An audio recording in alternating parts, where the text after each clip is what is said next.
Eastern Poland begins to empty, not through choice, but through geopolitics. By the summer of 1944, as the Red Army pushed westward and the German general government began to collapse, an entire region found itself caught between old loyalties, new authorities, and a looming sense that the map itself was about to shift beneath their feet. For families in the Lublin district, the end of the occupation did not bring clarity. It brought questions about borders, identity, and whether the homes they had lived in for generations would still be theirs when the fighting ended. The Polish Committee of National Liberation issued its manifesto in Lublin on 22 July 1944. It presented itself as a provisional government rising from national ruins, but its authority rested on Soviet power. Red Army units and NKVD detachments controlled the roads, the rail lines, and the flow of information. Local councils were reopened or hastily improvised, yet nothing resembled normal administration. Between the ruined bridges, the jammed checkpoints, and the columns of German prisoners being marched eastward, civilians sensed that the political ground was moving fast, and not necessarily in their favor. As the Germans retreated and their occupation structures dissolved, much of eastern Poland entered what survivors later described as an administrative void. Polish officials returned to towns in which offices stood empty, archives had been burned, and supplies had either been looted or evacuated. Tempers ran high. Rumors spread faster than instructions. One village heard that Poland would regain its pre-war borders. Another that the Soviets planned to keep the lands they had occupied in 1939. Few people understood the diplomatic exchanges happening thousands of kilometers away. They simply felt the consequences: uncertainty, shortages, and an early pressure to make decisions they complices of the Tembus did not yet understand. By late summer, negotiations between the Polish Committee of National Liberation and Soviet authorities produced the first references to what officials carefully called repatriation. In practice, it meant that Poles from the eastern territories, the Kresy, now claimed by the USSR, would be moved west into areas that Poland itself did not yet control. The language was cautious, the terms often unclear, but the direction was unmistakable. The frontier between Poland and the Soviet Union was shifting, and civilians would shift with it. In the Lublin region, these discussions filtered down unevenly. Some local committees held meetings to announce that families should prepare for the possibility of transfer. Others tried to reassure residents that no action was needed until the war concluded. Church sermons mentioned the need for patience. Underground newspapers speculated wildly, and on the streets, conversations blurred fact with fear. Force them out. Would the Germans return? Would Poland itself survive? Daily life offered few answers. Food remained short. Transport nearly collapsed. Many households operated in survival mode, trading potatoes for firewood, queuing at makeshift ration points, and hoping relatives returned from the labor camps or the front. Yet even in this hardship, people noticed new signs. Soviet registration desks appearing in municipal buildings, lists of potential settlers circulating through villages, and the first murmurs that the Western Silesia, Breslau, lands long held by German might, would soon become Polish. Through the autumn of 1944, these murmurs grew louder. The Red Army's advance westward carried with it a vision of a new political order, one in which Poland would be compensated for territorial losses in the east by gaining territory from a defeated Germany. Families in Lublin who had never travelled beyond their county suddenly heard that farmland, workshops, even entire streets awaited them in the recovered territories. Officials stressed opportunity, abandoned houses, fertile soil, better prospects. Those who had seen the devastation left by the retreating Wehrmacht were more cautious. What kind of opportunity could truly exist in a city battered by years of war? Nonetheless, the idea took hold. Some families began making quiet preparations, gathering documents, sewing valuables into clothing, composing lists of what they might take if called to leave. Others rejected the idea outright, insisting they would not abandon the graves of their parents or the land their grandparents had ploughed. But as winter approached, and as Soviet administrators tightened their hold, more households registered with the local offices, not out of enthusiasm, but out of fear that failing to register might bring worse consequences later. The winter of 1944–45 deepened this atmosphere of suspended reality. Snow blocked rural roads, temperatures plunged, supplies thinned. Yet, across the region, more names were added to the transfer rolls. Many registered simply to buy time, believing they could still decide later whether to leave. Others hoped the war would end suddenly and the borders would be preserved. A few, hearing stories of violence and reprisals in other Eastern Front zones, saw relocation as the lesser of two dangers. And there were also those few who genuinely believed in the promise of the new West, a chance to rebuild life on fresh foundations. While locals wrestled with personal choices, political decisions continued far above them.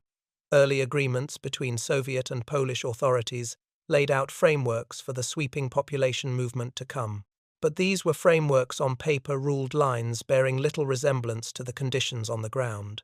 Rail lines lay shattered, locomotives were scarce, stations were clogged with military trains. Whatever the planners imagined, the real journey, when it came, would unfold along damaged tracks, in overfilled carriages, across territories still unstable after years of occupation.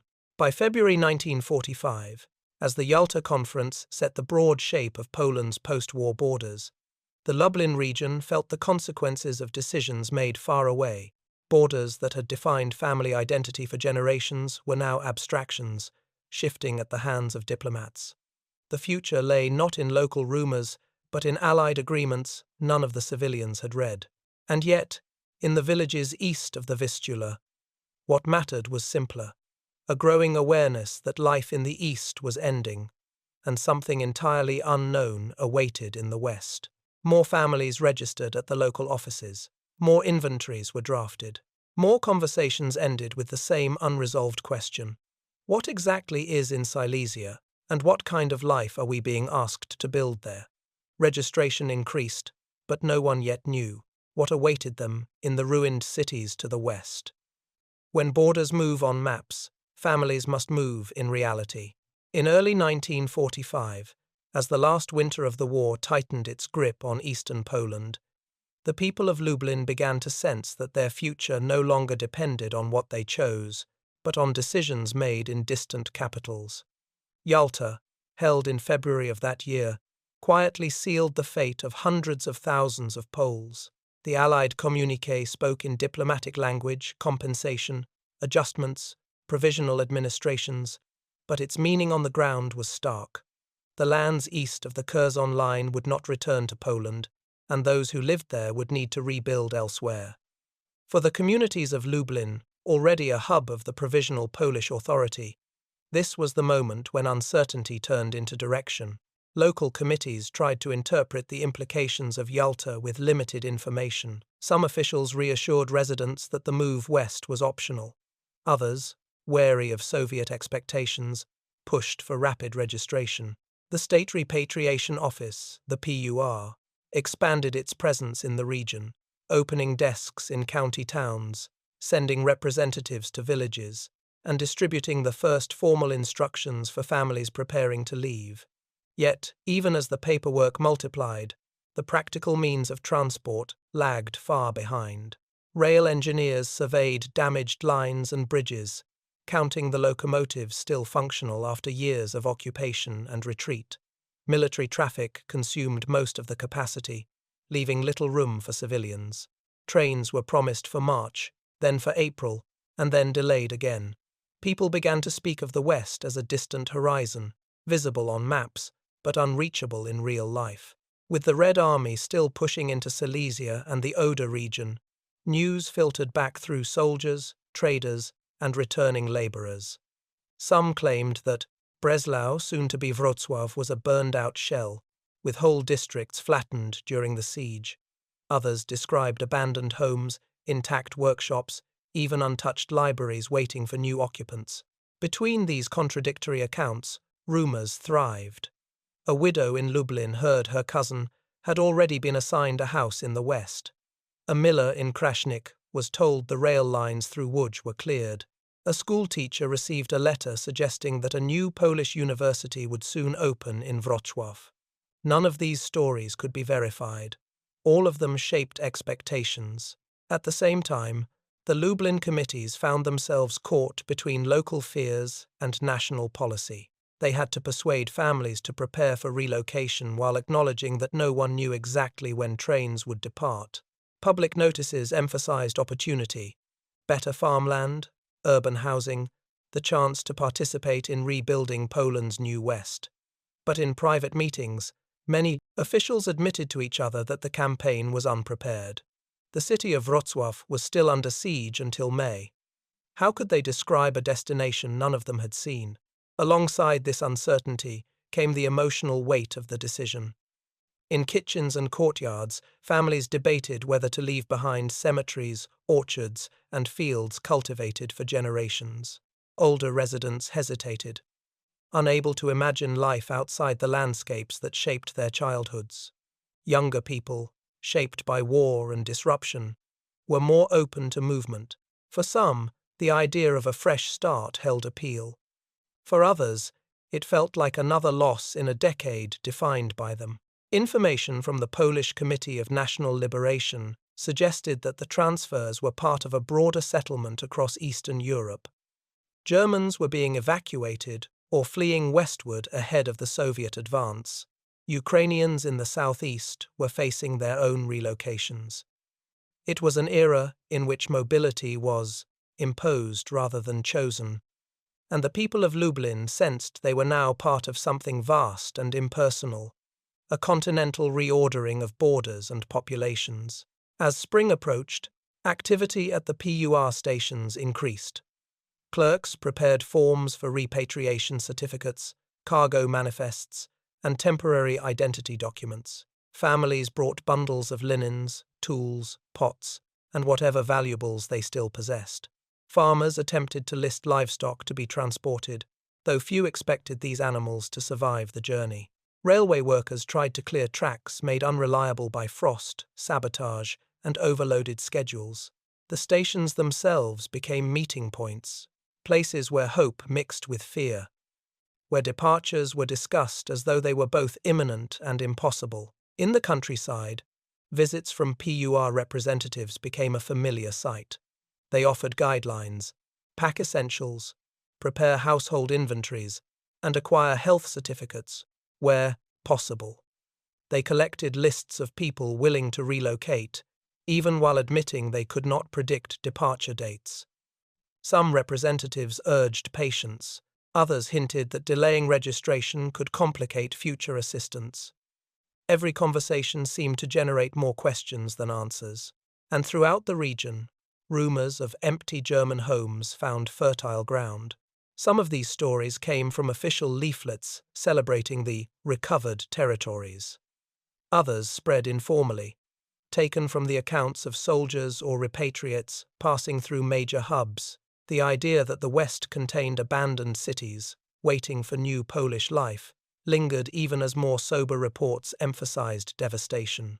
People held on to whatever version of the story gave them strength. By June and July, the pressure to decide grew stronger.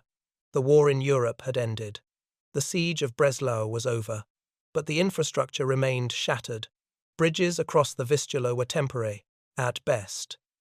The main rail corridors toward Łódź and Poznan were open, yet unpredictable. For families still hesitant, the final push often came from fear rather than hope. Fear that staying in the east would leave them stranded in a region increasingly controlled by Soviet authorities. Fear that property they still possessed would soon be reassigned. Fear that opportunities in the West might vanish unless seized quickly. Local committees began to draw up departure rosters. Instructors explained how convoys would be organized, how luggage would be weighed, and how documents would be checked. Churches held farewell masses. Neighbors exchanged tools and promises. And still, few had actually seen a transport train. The idea of moving west, once abstract, then uncertain, was now a deadline. People were told to be ready, even though the rails themselves were not. By the midsummer of 1945, the Lublin district was primed for departure. Lists were completed, bundles tied, homes shuttered, yet the horizon remained clouded. The trains were coming, officials said. The convoys were being prepared, the routes were being secured, but on the platforms of the repatriation stations, the tracks stretched westward into a future no one could yet picture. Trains were promised, but few had seen one. The road west is not a road at all. It is a damaged, overworked railway network running at the edge of collapse. When the first civilian convoys finally began to move in the spring and early summer of 1945, families in the Lublin region discovered that the journey would test not only their possessions and endurance, but their sense of what going home meant in a world where home itself was being redefined. Preparation began days before departure. State Repatriation Office inspectors arrived at loading zones, sometimes old shipment yards, sometimes fields cleared near stations to check household inventories. Families carried documents stamped with per seals, repatriation certificates, temporary identity cards, and lists of belongings. Carts approached the platforms loaded with bedding, tools, cooking pots, family icons, and crates hastily built from collected wood. Children tugged at bundles twice their size. Elderly relatives leaned on canes, staring quietly at the horizon they were about to leave behind. The convoy organizers worked with limited means. Rolling stock was a patchwork of passenger cars, cargo wagons, and old military carriages pulled from sidings where they had sat through occupation and retreat. Coal was scarce. Locomotives often arrived only partially fueled and were topped up with whatever could be found. Per-workers marked each wagon with chalk numbers, indicating family groups, priority cargo, and stops along the route. Soviet guards, sometimes NKVD detachments, sometimes regular Red Army soldiers, patrolled the platforms. They carried lists of their own, checkpoint logs, security instructions, and warnings about sabotage on the lines. Once families climbed aboard, the journey west unfolded in stages. The first hours were often slow. Trains lurched forward, halted, reversed, and waited for long periods while military transports passed. At crossings near Puławy or Dęblin, repatriation convoys could sit for half a day as Red Army artillery, engineering units, or captured German equipment moved ahead. A journey that looked simple on a map could stretch into days of stop-and-go movement, punctuated by uncertainty. Inside the carriages, life reorganized itself. In passenger wagons, families shared benches with neighbors and strangers alike. In shipment cars, they spread blankets across the floor, hung lanterns from hooks, and tried to carve out private corners. Mothers rationed bread and hard-boiled eggs. Men checked the bundles repeatedly, making sure nothing had been lost during the last jolt. Children whispered questions. When will we arrive? What will the new home look like? Will there be a school? Grown-ups answered softly, knowing they did not know any more than the children did.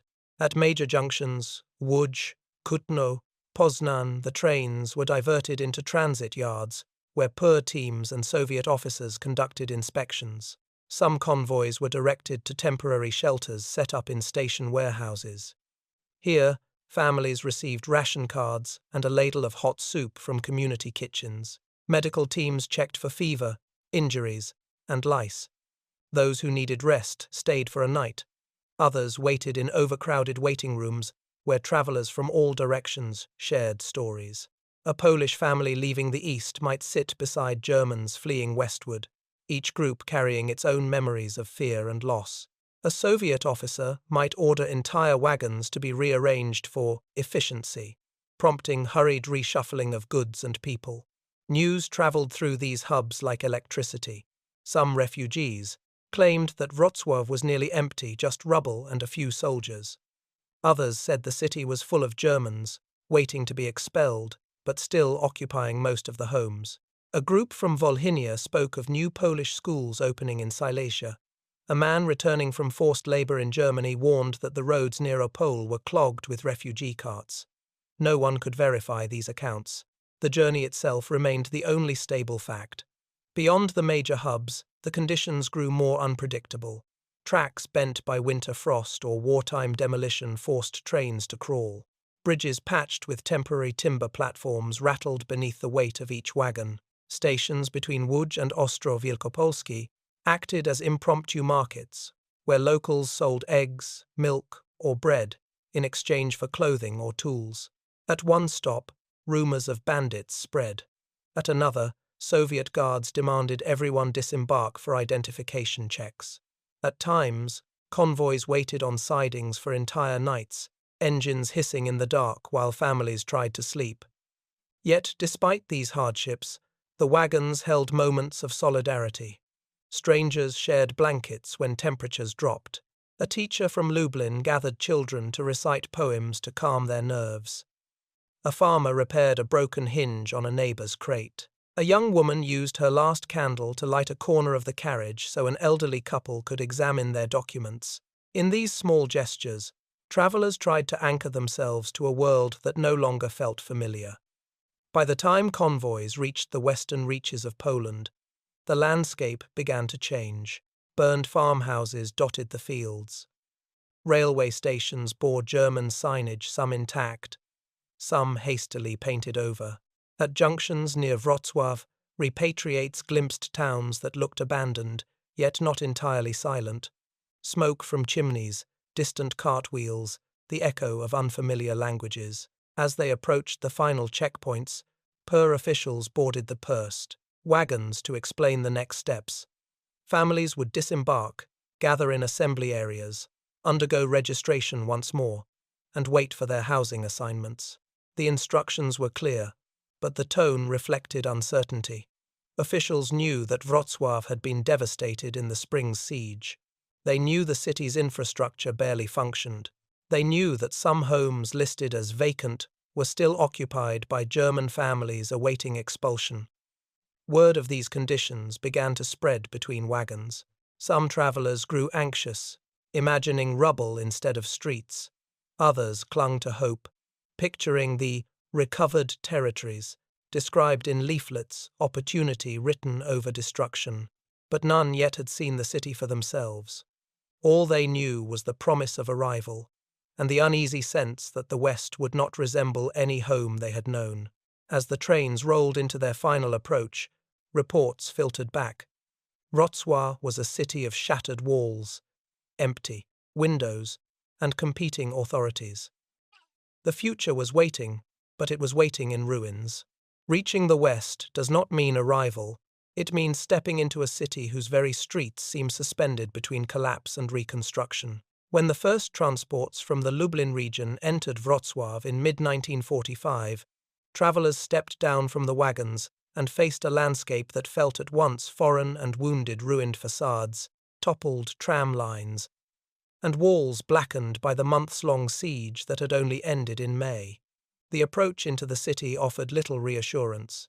Even before disembarking, passengers saw entire districts where roofs had collapsed, chimneys leaned at impossible angles, and window frames hung open like broken jaws.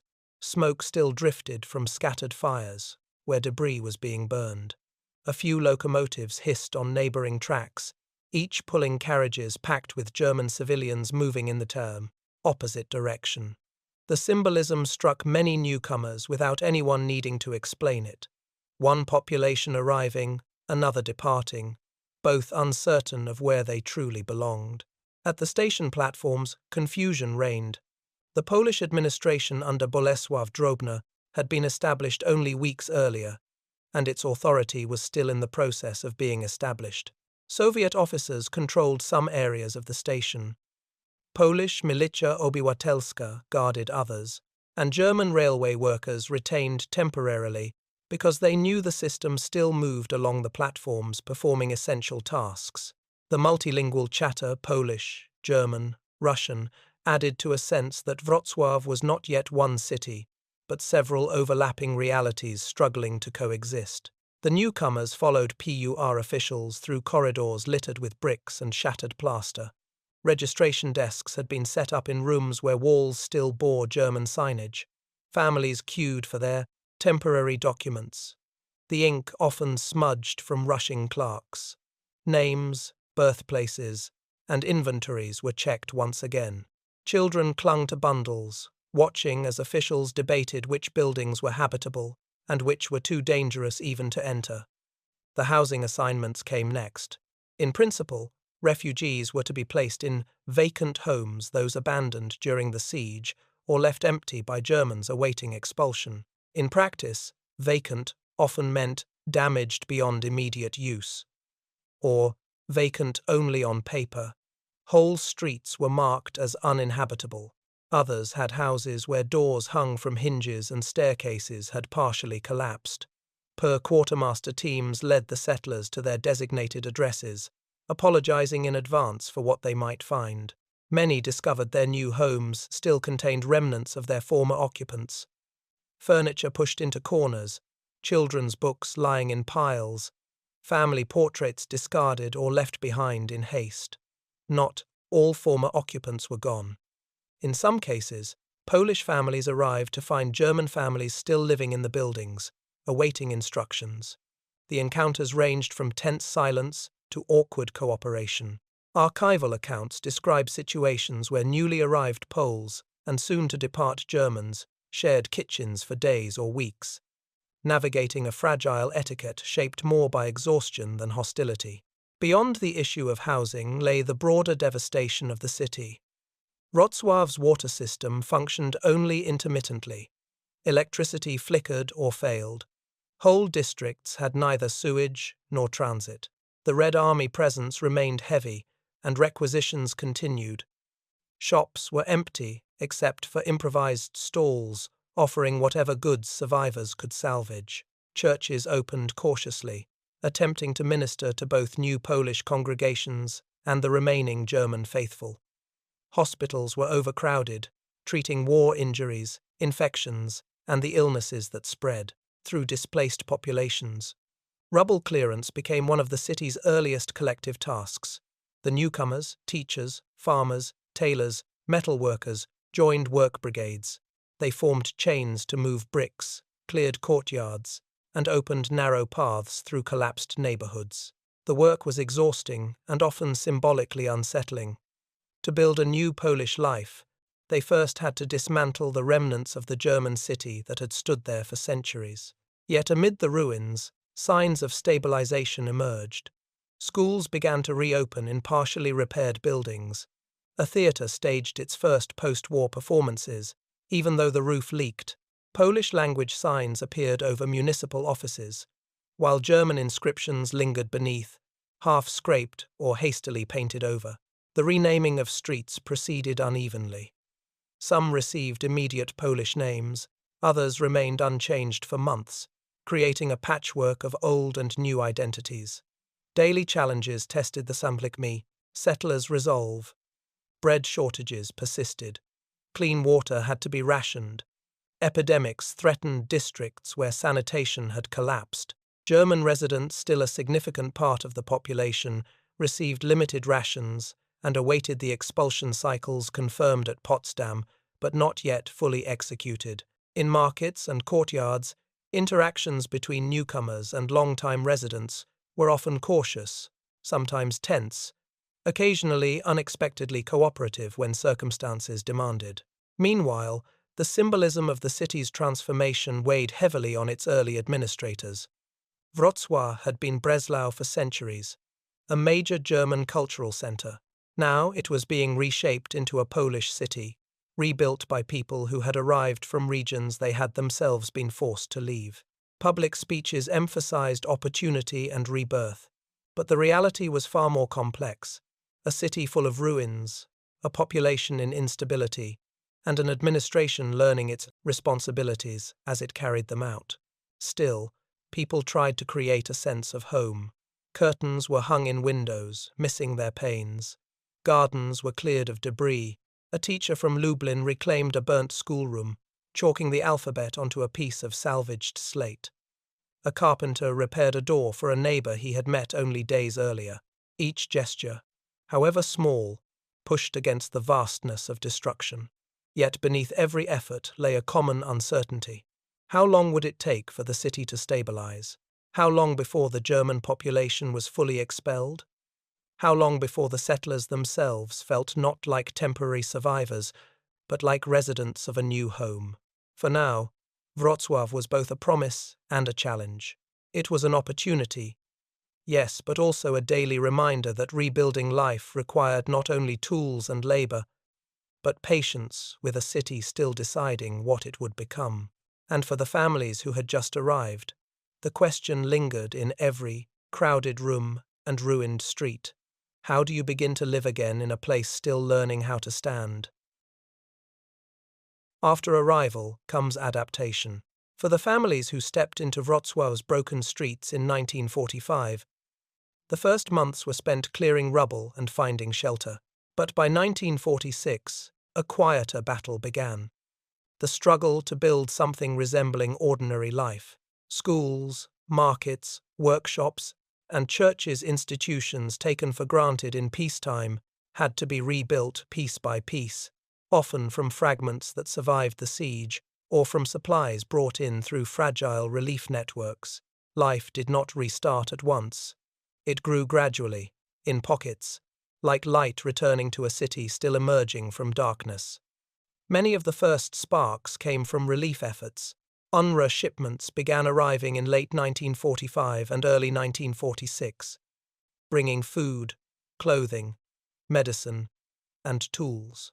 Though limited, these supplies offered a lifeline for families facing shortages on almost every front. Community kitchens opened in bombed-out courtyards, ladling soup to long queues of newcomers and remaining Germans alike. Cooperatives formed almost immediately, small groups pooling resources to repair roofs, build stoves, or share equipment. The relief efforts were uneven but essential. Without them, the fragile social fabric might have snapped under the strain. Work was the next necessity. The city's devastated infrastructure required handrail workers to reconnect lines, electricians to restore lighting, bricklayers to repair walls, and teachers to reopen classrooms. Early municipal notices called for volunteers, but the demand far exceeded the number of official positions. Many Lublin settlers found employment in utilities or transportation sectors, desperate to restore even minimal capacity. Universities, too, moved quickly. Staff and students from the pre-war Polish universities of Lwów and Wilno, now outside the country's post-war borders, helped reconstitute the University of Wrocław and its polytechnic. For intellectuals uprooted from the East, these new institutions offered both purpose and continuity. Cultural life followed. In one district, a theatre character performed in a building without a ceiling. In another, a parish choir returned to hymns despite broken pews and cracked stained-glass windows. Polish-language signage spread across shops and municipal offices, though German inscriptions remained visible beneath fresh layers of paint. Festivals were improvised using salvaged decorations. Children danced in schoolyards still bordered by rubble. These gestures were small, but they helped shift the psychological tone from survival to restoration. Yet rebuilding a community was never straightforward. Waves of settlers came not just from Lublin, but also from Volhynia, Polesia, central Poland, and scattered wartime refugee communities. Their dialects, customs, and memories differed. Some had fled violence, others had lost homes to shifting borders. Still, others had been persuaded by promises of opportunity. These differences sometimes clashed. Mutual suspicion lingered between groups who had been strangers until months earlier. A Lubliner might view a Volhynian neighbor with caution. A family from Warsaw might struggle to adapt to a rural community now living in former German apartments. Property disputes were common. Which family had the rightful claim to a house abandoned during the siege? Who had the correct paperwork? Per offices were flooded with complaints and appeals, many involving homes so damaged that only 2 or 3 rooms remained usable. Daily bureaucracy consumed hours every week. Settlers needed temporary identification cards, ration books, house assignment confirmations, and repair permissions. Registry offices struggled to keep up with births, deaths, and marriages. Basic records, made difficult by missing archives and inconsistent documentation from years of occupation. Standing in line became one of the defining rhythms of early life in post-war Wrocław. Amid these challenges, the city attempted to revive its civic functions. Streetcar lines were slowly restored, though often running on only a few routes. Markets reopened under makeshift shelters, selling bread, vegetables, and scrap metal salvaged from ruins.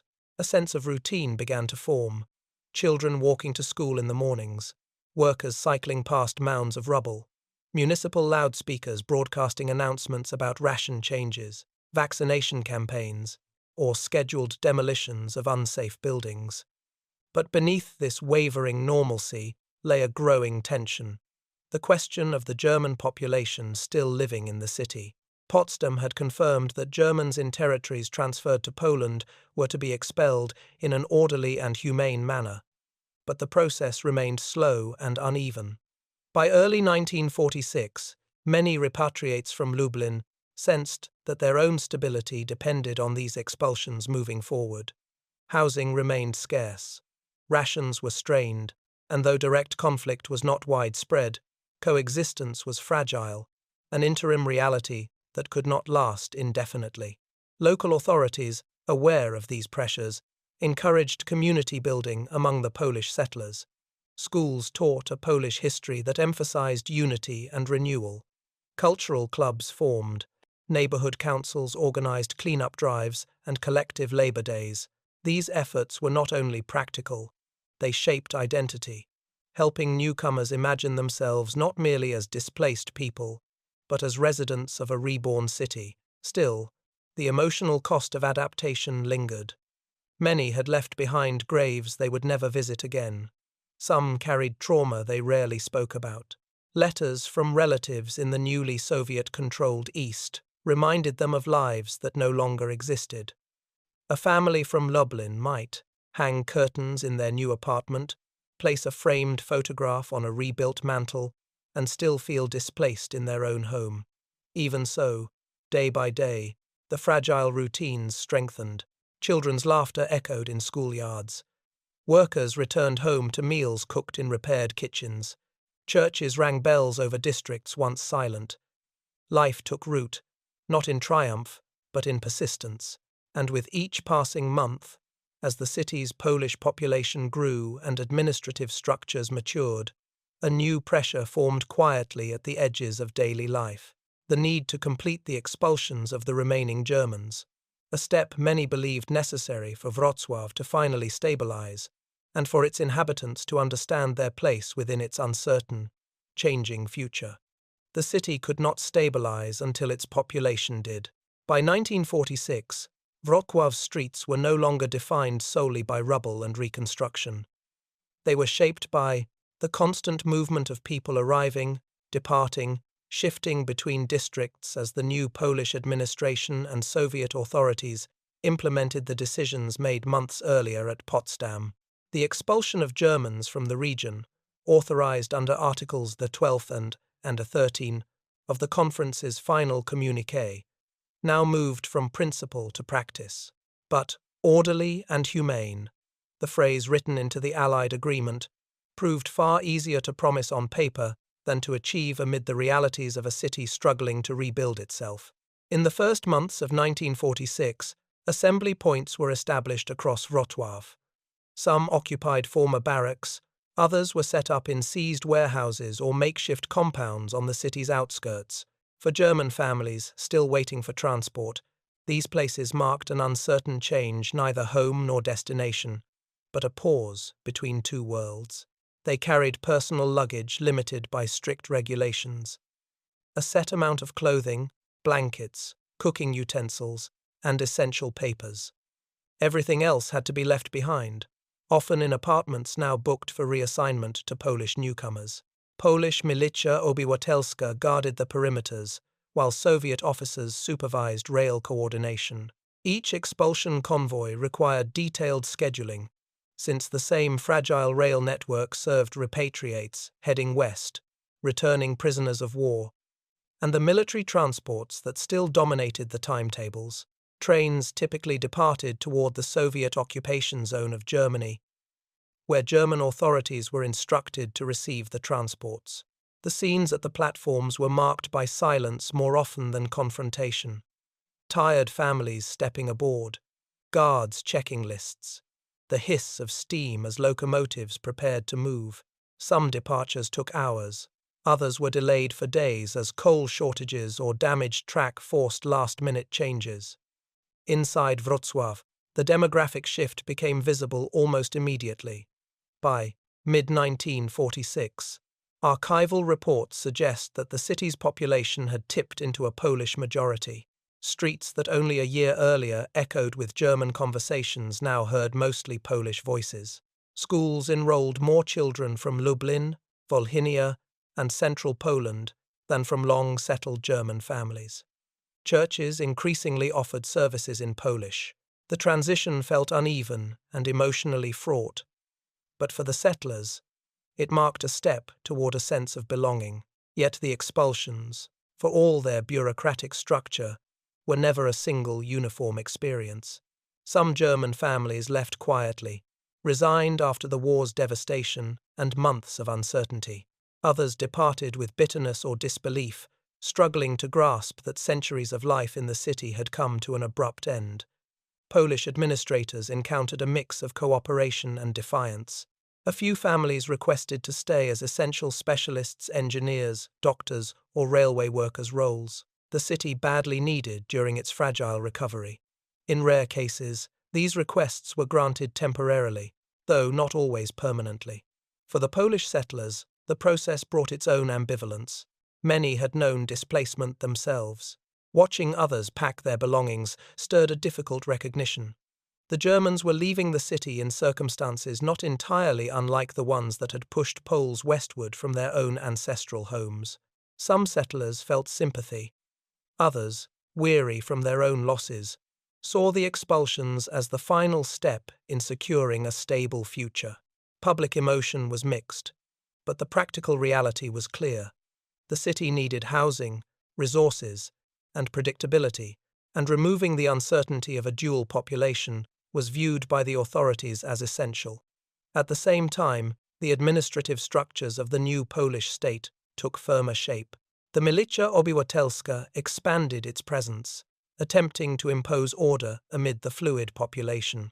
Courts reopened to handle property claims, inheritance disputes, and registration issues that had accumulated during the war.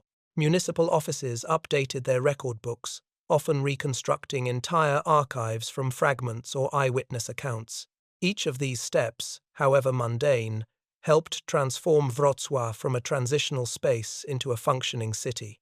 By 1947, the major east-to-west population transfers were nearing completion. PER officials prepared their final reports, tallying the number of settlers who had arrived, the number of Germans expelled, and the number of families still waiting for permanent housing. Urban planners drafted proposals for the next decade, rebuilding tram lines, expanding educational institutions, rehabilitating major streets, and restoring civic landmarks. The city's future, once uncertain, now began to resemble something steady, if still fragile. Yet, forward acceleration did not erase the emotional complexity of the transition. Many Polish families still felt caught between two identities rooted in the places they had left and tentatively attached to the city they were trying to claim. German families, as they departed, carried their own memories and losses. Even officials noted, in personal letters and diaries, the unease that accompanied the human cost of reshaping a city's population almost overnight. Still, as 1947 drew to a close, one reality was unmistakable. Wrocław had undergone a transformation unprecedented in its history. Its population was now overwhelmingly Polish. Its institutions, though imperfect, were stabilizing. Its direction, long in dispute, was increasingly defined by those who had arrived with the repatriation trains. people who had not chosen the West, but who were determined to make something of it. Even so, the city's future identity was still forming. Buildings could be rebuilt, streets could be renamed, populations could shift. But the deeper task turning a shattered, contested space into a home shared by its new residents had only just begun. Settlers and the city shaped each other. By the late 1940s, Wrocław was no longer simply a destination for displaced families from Lublin and the broader East. It had become the terrain on which they rebuilt their lives, their memories, and their sense of belonging. The city's ruins, its surviving architecture, its mingled pasts, and its new institutions all played a part in that slow, complex process. For many who arrived in 1945 or 1946, the first years were marked by survival and adaptation. But as the decade turned, Wrocław began its transition from a provisional settlement zone into a city with its own identity, shaped by those who had come with almost nothing except determination. Urban planners and municipal leaders, working with scarce resources, drafted ambitious recovery schemes. The priority was not only functional reconstruction, but also the symbolic reorientation of the city. Universities reopened in restored halls. Libraries were reassembled from surviving collections. Cultural institutions, museums, theatres, and music schools began producing programs that celebrated Polish heritage. Public speeches and newspaper articles framed Wrocław as a new academic centre, a successor to the traditions of Lwów and Wilno. For many intellectuals displaced from those cities, this was not just rhetoric, but a lifeline, offering continuity after the rupture of war and the change of borders. In neighbourhoods across the city, physical rebuilding continued steadily. Streets were cleared, tram lines extended, and new housing blocks planned to accommodate the growing population. Families from Lublin who had once struggled to repair a single room now found themselves participating in community projects, renovating courtyards, planting small gardens, and creating networks of mutual assistance. Over time, these everyday maintenance tasks gave districts a sense of coherence. A street, once defined by the aftermath of the siege, slowly became a place where neighbours recognized one another. Children played safely, and shops reopened with regular hours. But even as life normalized, memory remained a quiet, persistent presence. The settlers carried with them the trauma of departure, the graves left behind, the landscapes they would never see again, the objects they could not bring. They also lived among reminders of the city's former residents, German inscriptions, faintly visible beneath new paint, architectural styles rooted in a different cultural world, and the occasional photograph uncovered during a renovation. These traces sparked mixed emotions. Some saw them as remnants to be erased. Others viewed them as part of the city's layered story.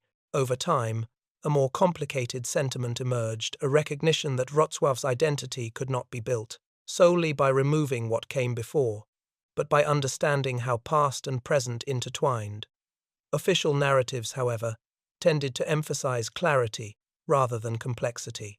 As the communist state consolidated its authority, it promoted a vision of Wrocław and the wider, recovered territories as historically Polish lands restored to their rightful place. This framing offered settlers a sense of legitimacy and purpose, but it also simplified the messy, multi-ethnic history of the region. Schools taught a version of the past that anchored the city firmly within Poland's heritage. Public commemorations highlighted themes of renewal and unity. For many residents seeking stability, these themes were reassuring. For others, they glossed over personal histories that did not fit neatly into state narratives. Younger generations embraced the city more readily. Children who arrived in 1945 as toddlers began attending rebuilt schools. Those born in the late 1940s grew up knowing no other home. For them, Wrocław was not a place inherited through loss, it was simply their city. They formed friendships across regional backgrounds, joined scouting groups, played in parks, carved out of former fortification zones, and later enrolled in expanding universities. Their accents blended, their experiences converged, and their sense of belonging deepened. In this way, a new urban identity emerged not from policy, but from the lived experience of a generation growing up after the upheavals had passed. By the early 1950s, Wrocław's long-term legacy was taking shape. Its population had stabilized, its institutions gained consistency, and its reconstruction plans began to bear visible results. Market squares revived, factories resumed full production, the Oder bridges were strengthened or rebuilt, cultural festivals drew crowds. The city's wounds had not disappeared, but they no longer defined its daily life. And yet, beneath this progress, the memory of the great transfers lingered. Families recalled the moment they locked the doors of their old homes in Lublin, the crowded trains, the uncertainty of arrival, and the months when every day required improvisation. They remembered neighbors they had known for only a short time in the repatriation hubs, the German families they met during the transition, and the fragile hope that this new life in the West would hold. These stories passed quietly from parents to children, creating a lineage of memory woven into the city's foundations. In time, Wrocław became more than a place rebuilt. It became a symbol of how borders could shift, identities could stretch, and communities could form from fragments. A reminder that a city is not simply made of brick and stone, but of the people who decide, against all uncertainty, to stay and build. And for those who arrived from the Lublin region with little more than bundled belongings and a promise of a new beginning, the city they helped raise stood as both testimony and legacy. Wrocław became a symbol of a new Poland, rebuilt by those who arrived with almost nothing, and shaped by memories they carried from a world left behind. If this story helped you understand how borders reshape lives, consider supporting the channel. Like, comment, and subscribe to explore more untold histories of World War II and its aftermath.